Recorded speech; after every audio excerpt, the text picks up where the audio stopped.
Brigade Palpitaire, 1 BHK, 2 BHK, 3 BHK flats available. Burigere Cross, Bengaluru. Please contact this number.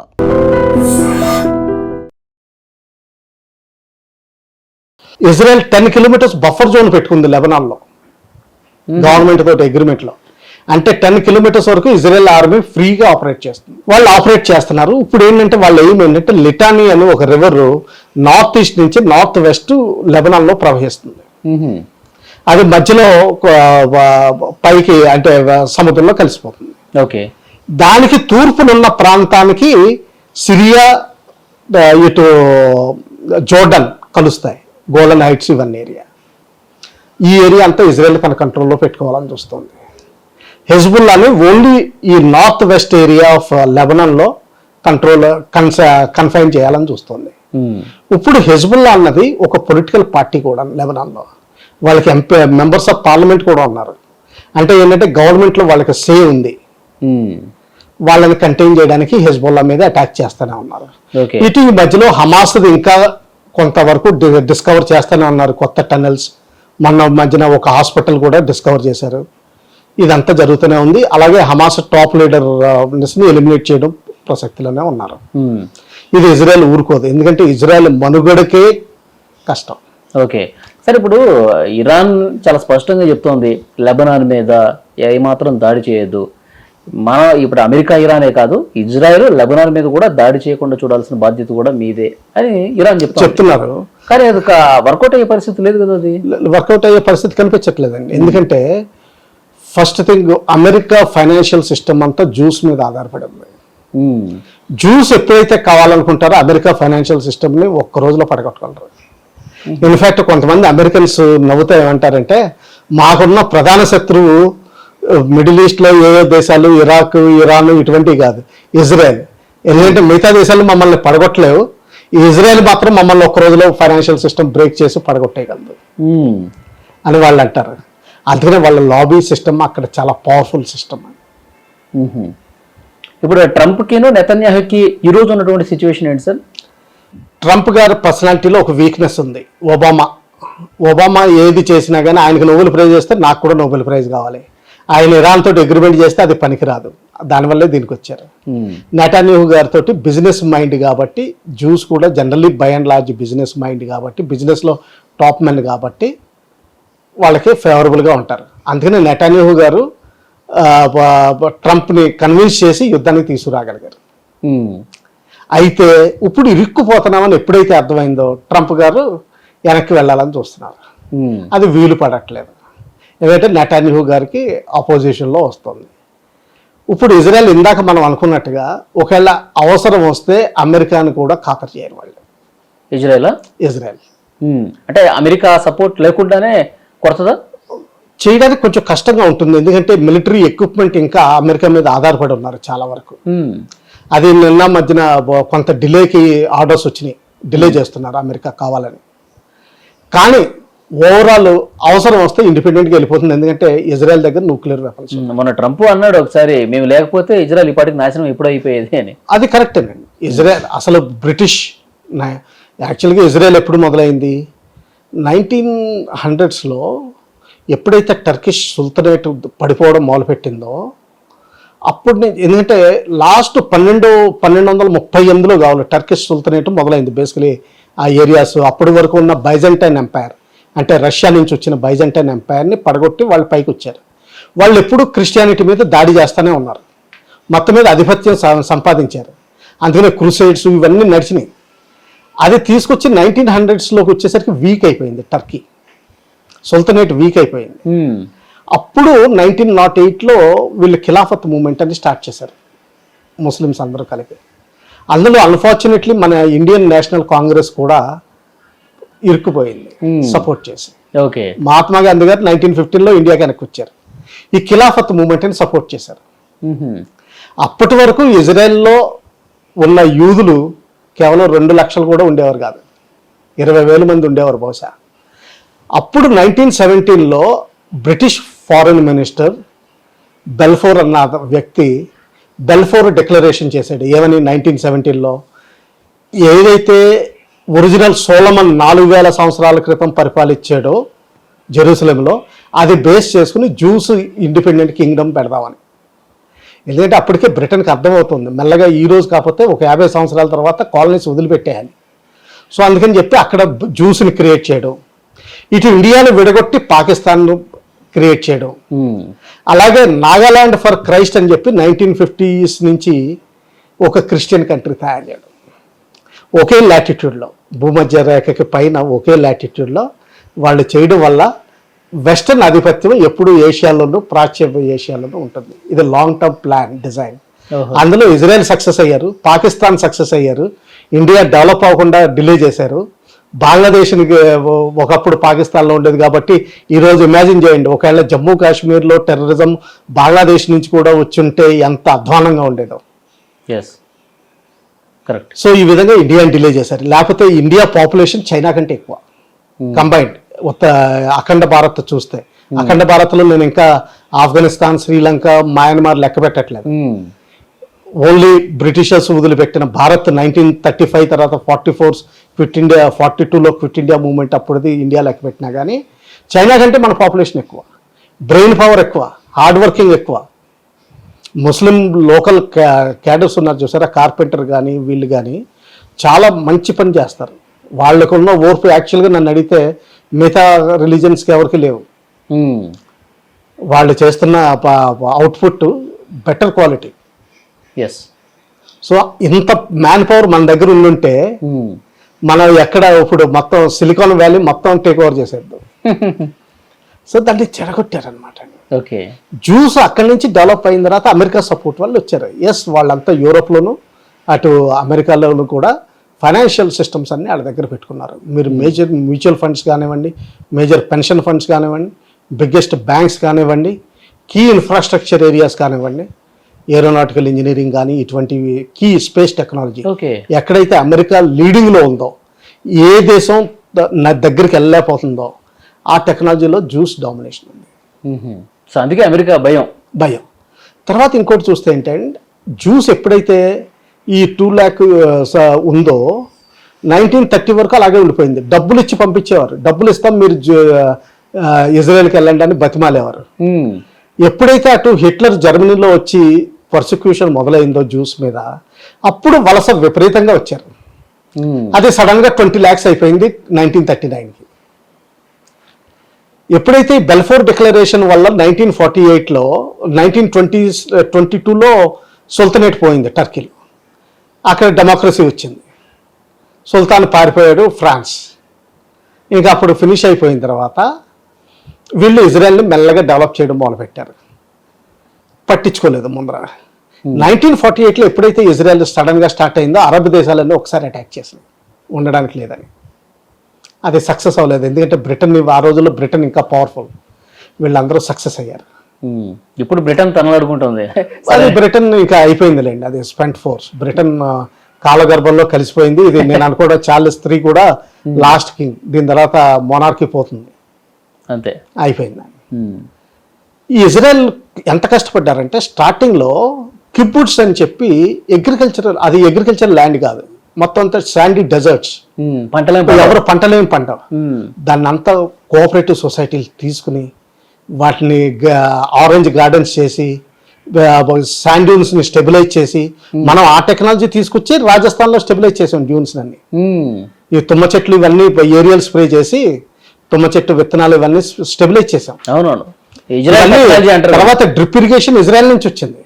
Correct. అలాగే ఒకటి చెప్పుకోవాలంటే 1950sలో మన MiG-21 మనం ఏదైతే ఫేజ్ అవుట్ చేసామో అప్పట్లో స్టేట్ ఆఫ్ ది ఆర్ట్ ప్రపంచంలో రష్యన్ ఫైటర్ విమానం అది. సెకండ్ వరల్డ్ వార్ తర్వాత బాగా తయారు. దాన్ని ఎలాగ దొంగతనం చేయాలా అని చూశారు ఇజ్రాయెల్ వాళ్ళు. సో ఒక జూ పైలట్ని రష్యాలో పట్టుకున్నారు. అతను ఏం చేశాడంటే ఆ విమానాన్ని మామూలుగా ట్రైనింగ్ ఫ్లైట్ అని చెప్పి ఇజ్రాయెల్ తీసుకొచ్చేసాడు రాత్రికి. అంటే యాక్చువల్గా విమానం దొంగతనం చేశారు. అవును. తీసుకొచ్చిన తర్వాత రాత్రి 3ంటికి, ఆ రోజుల్లో గోల్డా మీర్ అని ఒక లేడీ ఉండేది, ఆవిడ ఇంట్లో మీటింగ్ పెట్టి మామూలుగా ఈ విమానాన్ని పొద్దున్న 10ంటికల్లా విప్పేయండి, మొత్తానికి పాటు మనకున్న బేసికలీ మెటలర్జీకి వచ్చేసే, అంటే బేసికలీ క్రూడ్గా చెప్పాలంటే కసాలందరినీ పిలిచి ఆ మొక్కలకి మక్కి పాట చేసేయండి, మళ్ళీ అసెంబ్లీ చేయండి, నాకు 4 రోజుల్లో ఇంకో విమానం కావాలి అన్నాడు. అందరూ నవ్వారు. అలా కాదు, ఇది మెటలర్జీ, దాని తర్వాత బోరింగ్, ఇదంతా దానికి హై టెక్నాలజీ కావాల్సి ఉంటుంది అంటే ఎన్ని సంవత్సరాలు కావాలని అడిగాడు సైంటిస్టులు, అదే ఇంజనీర్స్ని. 5 సంవత్సరాలు కావాలన్నారు. సరే మీకు ఎంత డబ్బులు కావాలన్నాడు. వాళ్ళు ఏదో XYZ నాకు గుర్తులేదు ఎగ్జాక్ట్ అమౌంట్ ఇచ్చారు. దానికంటే 25% ఎక్స్ట్రా ఇచ్చేసాడు. కానీ నాకు 5 సంవత్సరాల్లో ఫైటర్ విమానం కావాలి. వీళ్ళు ఫైటర్ విమానం 3.5 సంవత్సరాల్లో చేసి ఇచ్చేసారు, కొత్త ఫైటర్. అలాగే ఇజ్రాయెల్ చిన్న దేశం, అప్పట్లో జోర్డాన్ కూడా అటాక్ చేసేవి. అసలు ఇంజిన్ స్టార్ట్ చేస్తే ట్యాంక్ బోర్డర్ దాటి వెళ్ళిపోతుంది. అందుకని చెప్పి వేరే దేశాల నుంచి రాకెట్ లాంచర్ 4 కిలోమీటర్స్ వరకు రేంజ్ ఉంటుంది. మిసైల్స్ అయితే 1000 కిలోమీటర్స్ వరకు జనరల్గా రాకెట్స్ ఎఫెక్టివ్గా ట్యాంక్ని కూలగొట్టేస్తాయి. ఆ తర్వాత ఆర్టిలరీలో కూడా APFS DS అని రౌండ్స్, అంటే డబల్ ట్యాండమ్ రౌండ్స్, అవన్నీ కూడా పేల్చి, అంటే 30 కిలోమీటర్స్ రేంజ్ వరకు ఉంటుంది.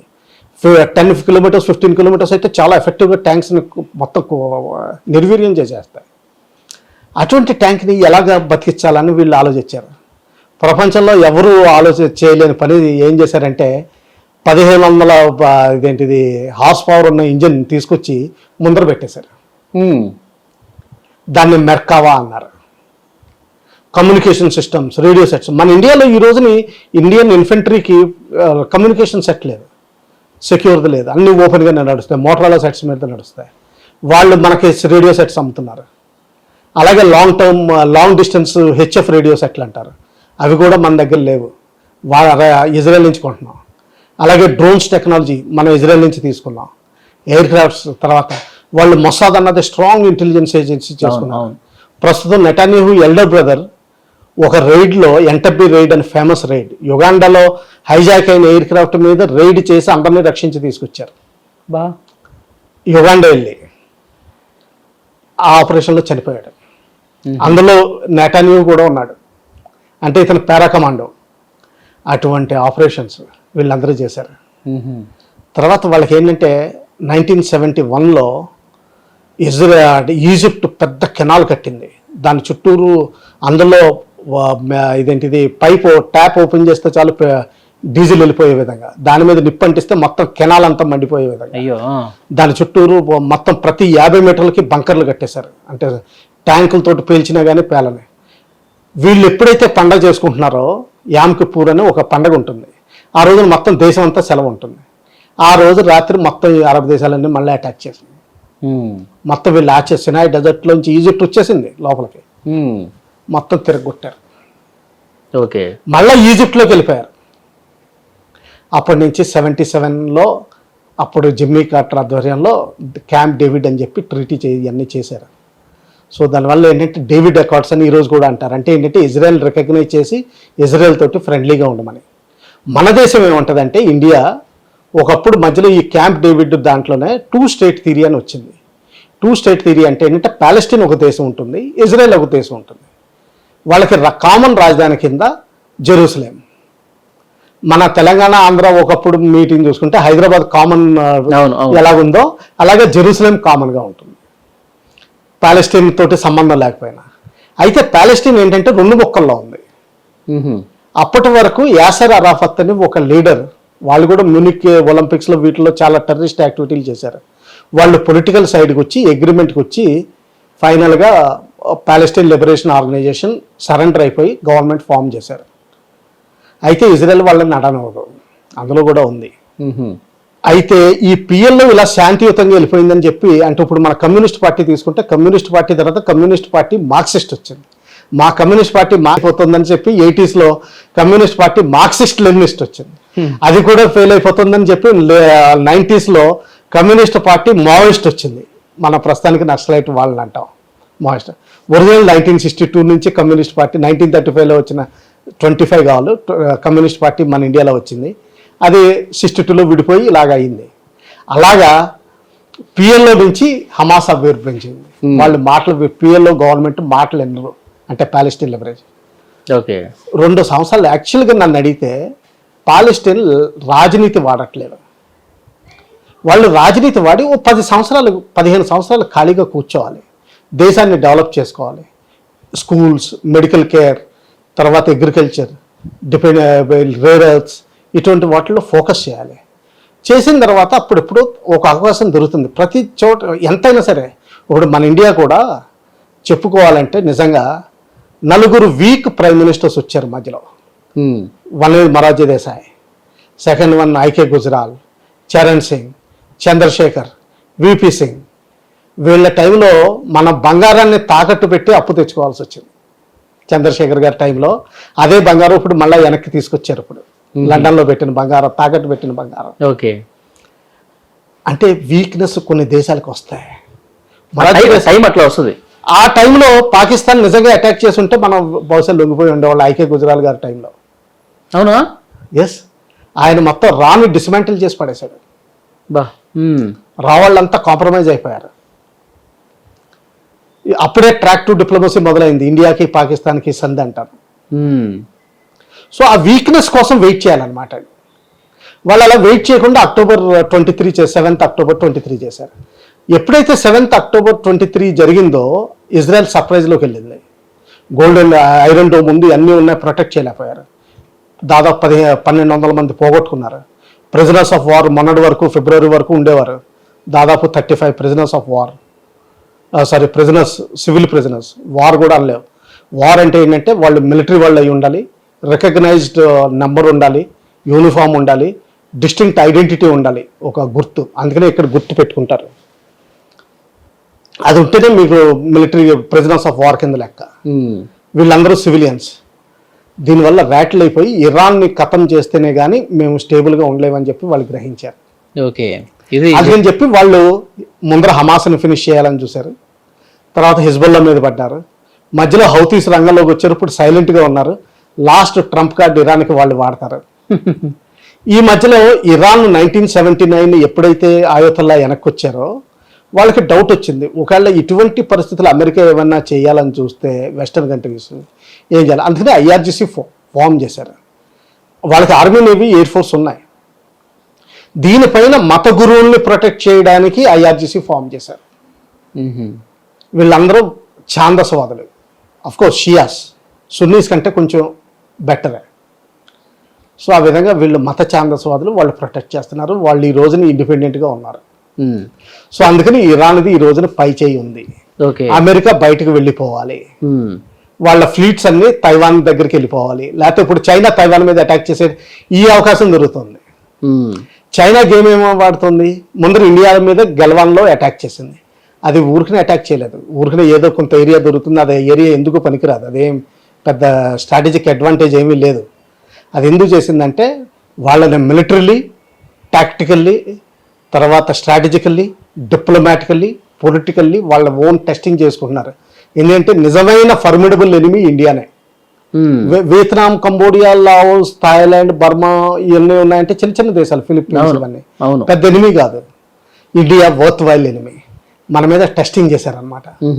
అందులో కొంత మిలిటరీలీ పోయారు, పొలిటికల్లీ కూడా పోయారండి. ఇదంతా తైవాన్ గురించి 5 ఏళ్ళ నుంచి ప్రాక్టీస్ చేసుకుంటూ వస్తున్నారు. ఇరాన్ లో కూడా ఇప్పుడు వాళ్ళు ప్రాక్టీస్ చేసుకున్నారు.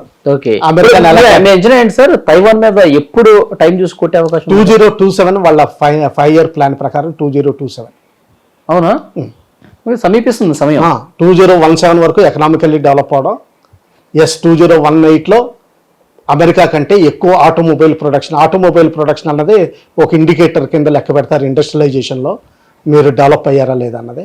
అది 2018లో అచీవ్ చేశారు, అమెరికన్ బీట్ చేసేసారు. ఇప్పుడు చిప్స్, తర్వాత మా రేర్ ఎర్త్స్, వీటిలో కంట్రోల్ తీసుకుని తర్వాత శాటిలైట్ టెక్నాలజీ ఏది కానివ్వండి అన్నిటికీ కాపీ చేస్తారు, రివర్స్ ఇంజనీరింగ్ చేస్తారు. రివర్స్ ఇంజనీరింగ్ అంటే ఇందాక మనం ఇజ్రాయెల్ వాళ్ళు అనుకున్నట్టుగా విమానం దాన్ని రివర్స్ ఇంజనీరింగ్ అంటారు. అంటే ఏదైనా మెషిన్ తీసుకొచ్చి దాన్ని బ్రేక్ డౌన్ చేసి మళ్ళీ తిరిగి మనం కట్టుకోవడం, అంటే అందులో ఏమున్నాయి అన్ని చేసుకుని రివర్స్ ఇంజనీరింగ్ అంటాం. ఆ రివర్స్ ఇంజనీరింగ్ లో చేసి చాలా చేస్తున్నారు. అందుకని వాళ్ళ ఫైటర్ ఎయిర్ క్రాఫ్ట్ అవన్నీ వీక్ గా ఉంటాయి, మిసైల్స్ కూడా క్వాలిటీ ఉండవు. అందుకని క్వాలిటీ ఉండదు కానీ బేసికలీ క్వాంటిటీ మాత్రం ప్రొడ్యూస్ చేయగలుగుతారు. సో ఇప్పుడు అమెరికాకి ఏం భయం పట్టుకుంది, తైవాన్ మీదకి వెళ్తే ఇప్పుడు ఇక్కడ ఇరాన్లో ఇరుక్కుపోతుంది. అందుకని 3 అక్కడి నుంచి వచ్చిన ఓ ఫ్లీట్ వచ్చింది. తర్వాత 3rd మెరీన్ కోర్ వచ్చింది. అంటే ఒకవేళ ఇక్కడ హార్ముజ్ జలసంధి ఓపెన్ చేయకపోతే 2 ఐలాండ్స్ ఉన్నాయి, ఆ 2 ఐలాండ్స్ని పట్టుకోవడానికి మెరీన్ ఫ్లీట్ తీసుకొచ్చారు. సో అది అక్కడి నుంచి ఎవాక్యువేట్ అయిపోయింది తైవాన్ నుంచి, అది ఇప్పుడు వెనక్కి తీసుకెళ్ళాలి. అందుకని చెప్పి అమెరికా తపన ఈ 60 రోజులు ఇలాగ ఏదో ఒకటి జరుగుతూనే ఉంటాయి, మనం పెద్దగా ఇప్పుడు ఆందోళన చెందాల్సిన అవసరం లేదు. ఇది రొటీన్ అనుకోండి. మన లైన్ ఆఫ్ కంట్రోల్ మీద ఇప్పుడు నౌకలు ఫ్రీగా బయటకు రావటం, మన దేశానికి రావాల్సిన ఇతర దేశాలకు వెళ్ళాల్సిన అంత ఫ్రీ మూవ్మెంట్ ఉంటుందంటారా? ఫ్రీ మూవ్మెంట్ అంటున్నారు, కానీ అందరూ భయపడతా వస్తూనే ఉన్నారు. అంత ముందు ఫ్రీ ఫ్లో జరిగినట్టు ఇప్పుడు జరగట్లేదు. మన ఇండియా మొన్న 35 షిప్లు ఎన్నో తొందరగా తీసుకొచ్చేసింది, కానీ ఇంకా లోపల 500 షిప్లు మిగిలిపోయినాయి. ఇప్పుడు పెంచిన గ్యాస్ ధరలు కూడా తగ్గించేస్తాం, మళ్ళీ నార్మల్ గానే ఉంటాయని కూడా ఒక ప్రకటన. కానీ ఏంటంటే అండర్ హ్యాండ్ ఇప్పుడు ఏమవుతుందంటే ఈ షిప్స్ ఇవన్నీ కూడా చాలాసార్లు హైజాక్ అవుతాయి. అదే దాన్ని ఏమంటారు, పైరసీ, సీ పైరసీ అంటారు. ఇవన్నీ అప్పుడు ఏం చేస్తారంటే వీళ్ళు అండర్ హ్యాండ్ డబ్బులు కట్టేస్తారు. సో అండర్ హ్యాండ్ ఇరాన్కి డబ్బులు కడుతున్నట్లు లెక్క. అమెరికా మనం కూడా కడతాం. మనకి ఇరాన్కి సత్సంబంధాలు ఉన్నాయి, అందుకని మనం కట్టట్లేదు అనుకోవాలి. అందుకని మన ప్రైమ్ మినిస్టర్ని కూడా పిలిచారు 9వ తారీఖుని. ఇప్పుడు ఆయన నేను అనుకోవడం ఆయన సొంతానికి వెళ్ళరు, వేరే జయశంకర్ గారిని ఎవరినో పంపిస్తారు. అంటే భారత ప్రాతినిధ్యం ఉంటుంది కార్యక్రమంలో, ఉంటుంది, 100% ఉంటుంది. ఇదేమన్నా మనసులో ఏమన్నా పెట్టుకునే అవకాశం ఉందా వీళ్ళు? ఎవరు? ఇరాన్ వల్ల ఇజ్రాయెల్ కానీ అదే, అందుకనే ఒక వయా మీడియాగా చేస్తారు, మనసులో పెట్టుకోకుండా నాటు పాము చావదు కర్రాకే పెరగదు అలా చేస్తారు. మనం ముగ్గురితో బాగుంటాం కదా సార్. ముగ్గురేంటి, నలుగురితోటి బాగానే ఉన్నాం. ఒక పాకిస్తాన్ మీడియేషన్ ఏంటంటే, పాకిస్తాన్ తోటి ప్రాబ్లం ఏంటంటే మీడియేషన్ మధ్యలో ఒక వారం రోజుల క్రితం కసూరి ఒక స్టేట్మెంట్ ఇచ్చాడు. ఒకవేళ ఇజ్రాయెల్ని రికగ్నైజ్ చేస్తే మాత్రం మేము లీడర్స్ని అసాసినేట్ చేసేస్తామని ఓపెన్గా చెప్తున్నాడు. ఈరోజు క్రికెటర్ జావేద్ మియాందాద్ అన్నయ్య పోతే మొత్తం షోయబ్ అఖ్తర్ ఎవరో సమ్ క్రికెటర్ షోయబ్ అఖ్తర్ అతను పోతే మొత్తం లీడర్స్ అంతా అక్కడ ఉన్నారు ఓపెన్గా. అవును, అంత UN designated terrorist, American designated terrorist, bounty ఉంది, అన్నీ ఉన్నాయి, పబ్లిక్గా ఓపెన్గా ఉన్నారు. వాళ్ళు అంత కంట్రోల్ చేస్తున్నారు పాకిస్తాన్. సో అందుకని పాకిస్తాన్ అక్కడికి వెళ్తుందో, ఇజ్రాయెల్ వెళ్తుందో లేదో నాకు doubt. Hamas Gaza reconstruction committee అవ్వదనుకుంటున్నాను. అసలు మర్చిపోయారు మనుషులు. అవును, ఈరోజు మాత్రం ఇరాన్ తన కార్డ్స్ కరెక్ట్గానే వాడుతుంది. అమెరికా ప్రపంచానికి అంటే చెప్పడానికి కౌంటర్ అటాక్ చేసింది. ఈ 60 రోజులు ఇలా నడుస్తూనే ఉంటుంది. అంతే, ఇక చేయకపోతే మనం ఏం చేయలేదని ఎక్కడ ఫీల్ అవుతారని చెప్పి ఫీల్ అవ్వడం కాదండి, ప్రెషర్ కూడా తగ్గుతుంది కదా. ఇప్పుడు ఇరాన్ మరీ పై చేయి వస్తే ఇంక వాళ్ళు వినిపించుకోరు. అందుకని చెప్పి వాళ్ళ మీద ప్రెషర్ మెయింటైన్ చేయడానికి ఇలాగే అటాక్స్ చేస్తున్నాం. సరే, ఇప్పుడు వాళ్ళ మత గురువును కోల్పోయారు కదా, గాయపడ్డ సింహంలాగా ఇరాన్ కనిపిస్తుందా ప్రజెంట్? గురి చూసి ప్రతీకారం తీర్చుకునే పరిస్థితి ఉందా? ఇప్పుడు కాకపోయినా భవిష్యత్తులో ఉందండి. ఈ రోజు కాకపోతే రేపైనా సరే, 10 సంవత్సరాల తర్వాత అయినా సరే. నెతన్యాహు ఎలాగో అతను మాస్టర్ టార్గెట్ అది. సో అమెరికా మీద, ట్రంప్ మీద కూడా ఏదో క్షణంలో ఉంటుంది. ఎందుకంటే వాళ్ళు 10 ఏళ్ళు కూడా ఆగడానికి తయారుగా ఉన్నారు. ముందర ఆటం బాంబు తయారు చేస్తారు. ఇప్పుడు కాకపోతే ఒక 5 సంవత్సరాల తర్వాత, 7 సంవత్సరాల తర్వాత అయినా సరే దాదాపు 73% ఎన్రిచ్డ్ యురేనియం ఆల్రెడీ 400 kgs వాళ్ళ దగ్గర ఉంది, ఎక్కడో సేఫ్గా దాచేశారు. దాన్ని 93% తీసుకెళ్ళినా కానీ సరిపోతుంది. ఒకవేళ పోనీ వదిలేయండి, 93% తీసుకెళ్ళక్కలేదు, దాన్ని బాంబులో పెట్టేసి మామూలుగా వాడేస్తే న్యూక్లియర్ రేడియేషన్ స్ప్రెడ్ అయిపోతుంది. అది పెయిలీ మష్రూమ్ క్రౌడ్ రాకపోవచ్చు, కానీ ఆ రేడియేషన్ గురించి ఎస్పెషల్లీ వాటర్ బాడీస్ దగ్గర వాడితే, అందుకని ఈజిప్ట్ సైలెంట్గా ఉంది. ఎందుకంటే నైల్ నది ఉత్తరాన్ని నుంచి దక్షిణం ప్రవహిస్తుంది. అక్కడ ఏదైనా వాడితే మొత్తం ఈజిప్ట్ అంతా పోతుంది, నైల్ నది కలుషితం అయిపోయి. అవును, అది ఉంది వాళ్ళ దగ్గర. ఓకే, కానీ బలమైన గాయమే ఉంది కాబట్టి ఎప్పుడైనా సరే వాళ్ళు మనసులో పెట్టుకుంటారు, చేస్తారు. ఇప్పుడు వచ్చిన ఇబ్బంది అయితే ఏమి లేదు, ప్రస్తుతానికి ఏమీ లేదండి. చూద్దాం సార్, నెక్స్ట్ పరిణామాలు ఎట్లా ఉంటాయో మాట్లాడదాం. Thank you very much. నమస్తే.